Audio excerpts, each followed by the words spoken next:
আচ্ছা যাই হোক, তাহলে নাগরপুরের এম বরহানুদ্দিন উচ্চ বিদ্যালয়ে এই বছরে নতুন বই বিক্রি হচ্ছে। এই যে এই দেখেন 2025 সালের বই, এই যে 25 সালের বই বিক্রি হচ্ছে।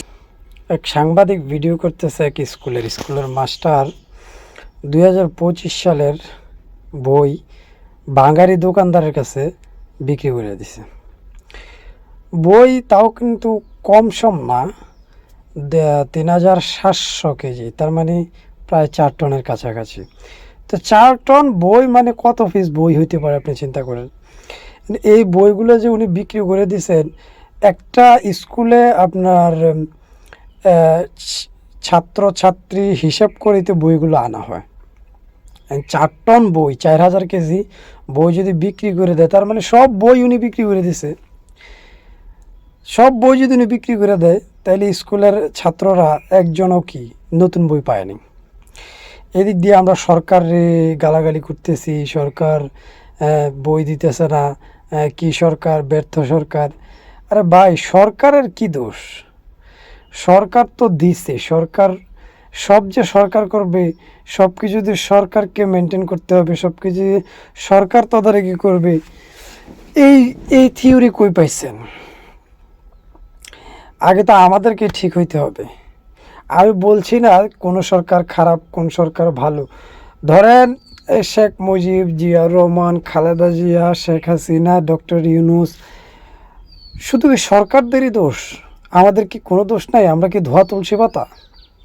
এই যে সরকার বই দিল, বইগুলো নতুন ইনটেক বইগুলা বিক্রি করে দিল বাঙালি দোকানদারের কাছে, আর এদিকে ছাত্রছাত্রীদেরকে বলতেছে বই আসে না। আমরা যখন স্কুলে পড়তাম তখনও আমরা দেখতাম যে আমাদেরকে আপনার পুরাতন বই দেওয়া হইতো।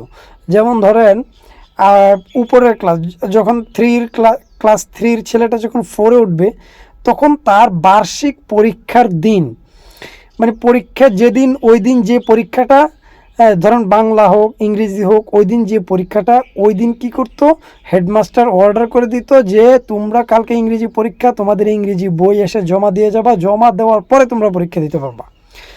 আমরা কি করতাম? তাই করতাম। আমরা পরীক্ষার যেদিন যে পরীক্ষা, ওই পরীক্ষার দিন বইটা জমা দিয়ে তারপর আমরা পরীক্ষার হলে ঢুকতাম। তো এই বই কী করতো, আমরা তো 4-এ উঠে যেতাম। ওই 3-তে যারা 2 থেকে যারা 3-তে উঠতো, তাদেরকে কি করতো, ওই বইগুলা মানে আমাদের কাছ থেকে যে জমা নিছে বইগুলা, ওই বইগুলা আবার তাদেরকে দিত। আবার দেখা গেল যে ওইখানেও আমরা দেখতাম যে যাদেরকে নতুন বই দেওয়া হতো, তাদেরকে অফার করা হতো যে তুমি 100 টাকা দাও, তাহলে তোমার নতুন বই দেওয়া হবে। বা পুরাতন বই নিতে গেলেও আমাদেরকে টাকা দিতে হইতো, 30 টাকা দিতে হইতো, 20 টাকা দিতে হইতো। তখনকার 20 টাকা অনেক কিছুই আমাদের জন্য। তো এই হলো পরিস্থিতি। কোন যুগে আমরা ভালো ছিলাম, কোন যুগেই বা দুর্নীতি হয় নাই? আসলে আমরা শুধু সরকারের দোষ দিই। আমাদের রক্তে দুর্নীতি, আমাদের একেবারে প্রত্যেকটা পশমের গোড়ায় দুর্নীতি, ঘোষ, অনিয়ম। আমরা যতদিন ভালো না হবো, কোনো সরকার নেই এই দেশে প্রেসিডেন্ট পদে, এই দেশের সরকারের চেয়ারে যদি আল্লাহর কোনো এক ফেরেশতাকে আইনা বসায় দেয়, তাও আমাদের দেশে শান্তি প্রতিষ্ঠা করতে পারবে না যতদিন না আমরা ঠিক হইতে পারবো। এই যে আমরা সরকারের দোষ দিলাম, 2025 সালে শেষ হয়ে যেতেছে, এখনও শিক্ষার্থীরা নতুন বই পায় না। এদিক দিয়ে যায় দেখেন যে শিক্ষকই কী করছে, নতুন বই সবগুলো বিক্রি করে দিছে। এর মাধ্যমে আমরা শিক্ষার্থীদেরকে আমরা কি শিক্ষা দিতেছি? আমাদের শিক্ষকরাই চোর, আমাদের শিক্ষকরাই চুরি শিখায়, দুর্নীতি শিখায়। তাহলে আমার ভবিষ্যতের প্রজন্ম, ভবিষ্যতের ছেলে মেয়েগুলো এগুলো কী শিখবে? ছাত্রদের সামনে শিক্ষকরা বই বিক্রি করে দিতেছে, তার মানে কি বই বিক্রি করা কোনো অপরাধ নয়? এটা আমাদের শিক্ষার্থীরা জানতেছে, পরবর্তীতে তারা করতেছে এগুলা, তারাও বড় হয়ে শিক্ষক হইতেছে, তারাও করতেছে এগুলো। আমার এলাকায় আমরা কত মানে আমাদের চুরির স্টাইল কোন জায়গায়, মানে আপনি কিভাবে ব্লক করবেন? আমরা বাঙালিরা এতটা খারাপ যে যতটা দিক দিয়ে আপনি ব্লক করবেন, আমরা অন্য রাস্তা খুলবই চুরির।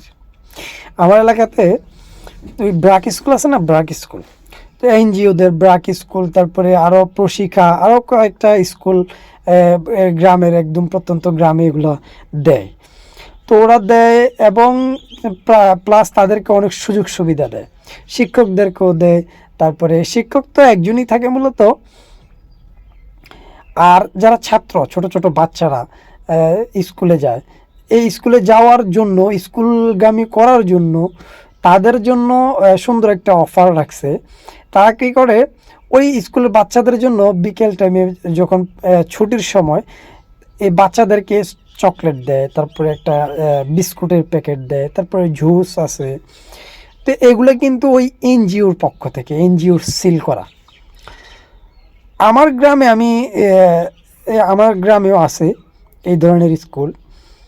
তো ওই ম্যাডামদের কাছে যখন এই পণ্যগুলো পাঠানো হয়, বাচ্চাদের এই খাদ্যগুলো পাঠানো হয়, এই ম্যাডাম কি করছে, ওই দোকানদারের কাছে এগুলো বিক্রি করে দিছে। এনজিওরা দিছে, ওরা দিছে, স্কুল কর্তৃপক্ষ দিছে, বাচ্চারা যেন স্কুলগামী হয়। বাচ্চারা বিস্কিটের লোভে, বা বাচ্চারা তো এমনি খাওয়ার একটু প্রবণতা বেশি বাচ্চাকালে, এই খাওয়ার লোভে যেন তারা স্কুলে আসে, এইটার জন্য তারা কী করছে, এই বিস্কুটের অফার রাখছে, তারপরে চকলেট, তারপরে জুস এগুলো দেয়। আমাদের ম্যাডাম ওইগুলো কী করছে, বিক্রি করে দিছে। পরবর্তীতে যখন ভিজিটাররা এই দোকানে, ওরা কীভাবে খবর পাইছে বা জানতে পারছে, ওই দোকানে গিয়ে রেট দিছে। রেট দেওয়ার পরে দেখলো যে ওই যে এনজিওর সিল করা, মানে সিল মারা এই যে বিস্কিটগুলো, বললো যে আপনি এই বিস্কিট কোথায় পেলেন, বললো যে আমি ওই ম্যাডামের কাছ থেকে কিনে নিছি। তারপর থেকে এনজিওরা এই বিস্কুট বন্ধ করে দিছে, চকলেট, বিস্কুট, জুস এগুলো বাচ্চাদেরকে দেওয়া বন্ধ করে দিছে, এবং কি স্কুলের প্রতিও তাদের আগ্রহ কমায় ফেলছে। এখন বাচ্চা কাচ্চা আসে না আসে তত একটা নেই।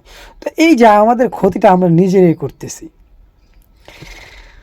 তো আমাদের চুরি কোনোদিনও বন্ধ হবে না, আমরা কোনোদিনও মানুষ হব না।